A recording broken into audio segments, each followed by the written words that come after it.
Good morning, Andrew. This is the 17th of December 2009.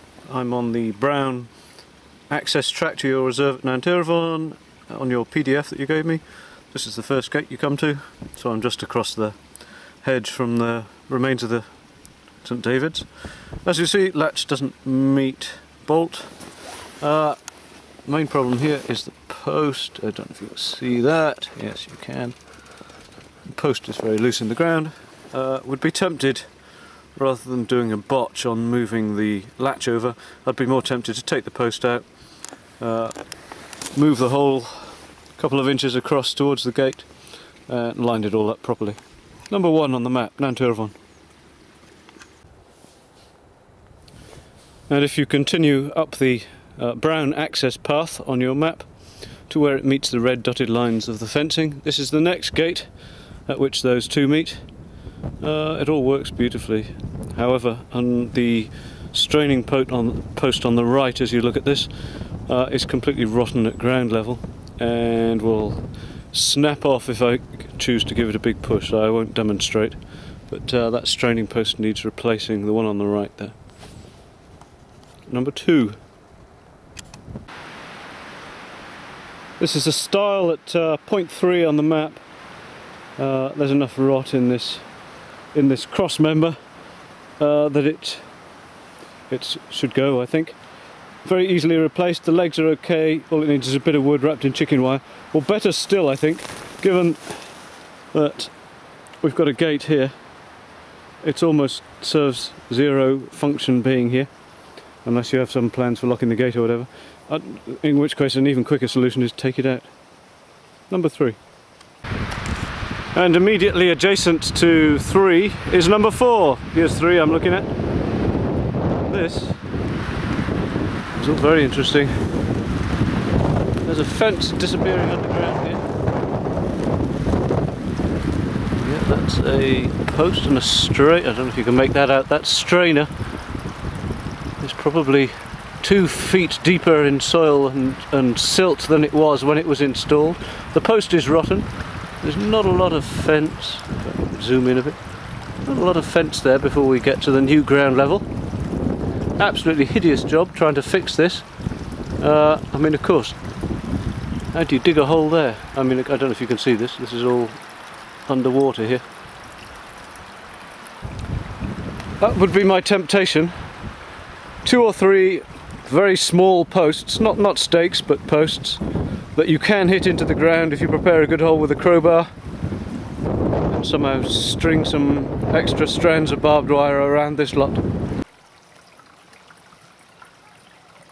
Another thought on this number 4, you may wish to bring a saw with you, a hand saw at least, because you'll be working in this.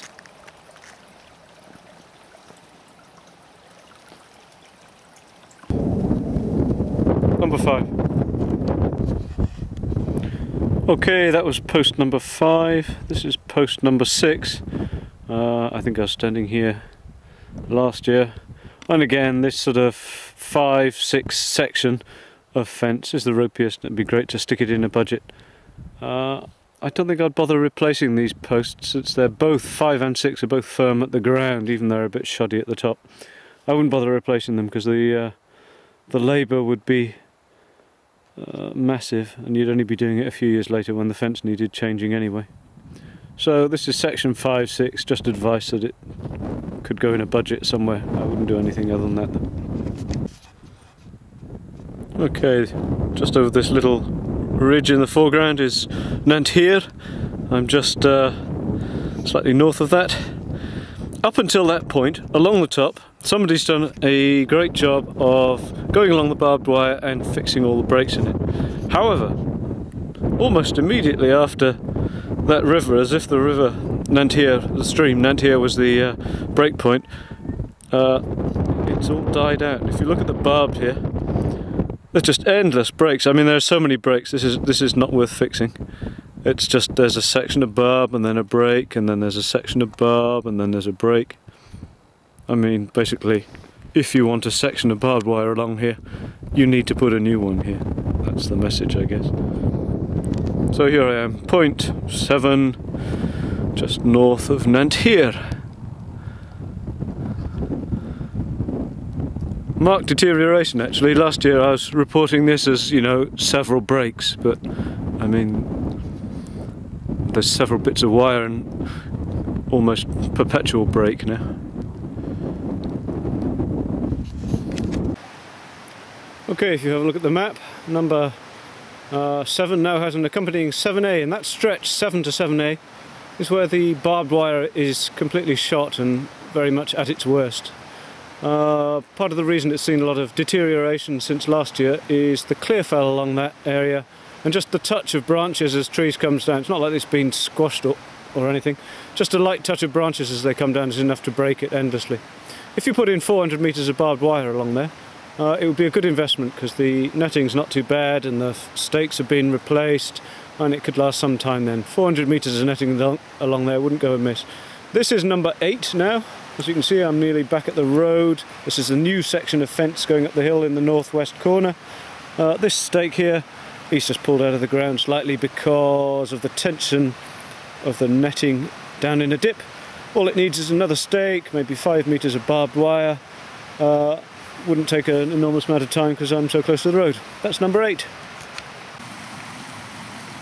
Number 9, very close to number 8, where the fence goes across a little bit of a landslide. I suspect the surface of this landslide has carried on slipping a little since the fence was put in, and the gap here underneath the fence is opening up, and there's nothing stopping Sheepy really pushing his way under there if he wants to go under there. I'd be tempted to hang a stake on the bottom of the netting there, a couple of staples, one stake, hold it down to the ground. I'm not far from the road here, so in terms of transporting materials, it's not going to take me a great deal of time to get stuff up here. So that's number 9. Okay, this is number 10.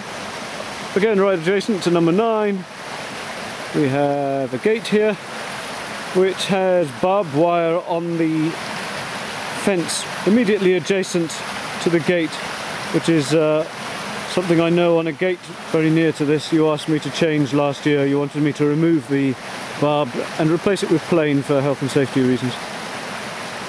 That's number 10.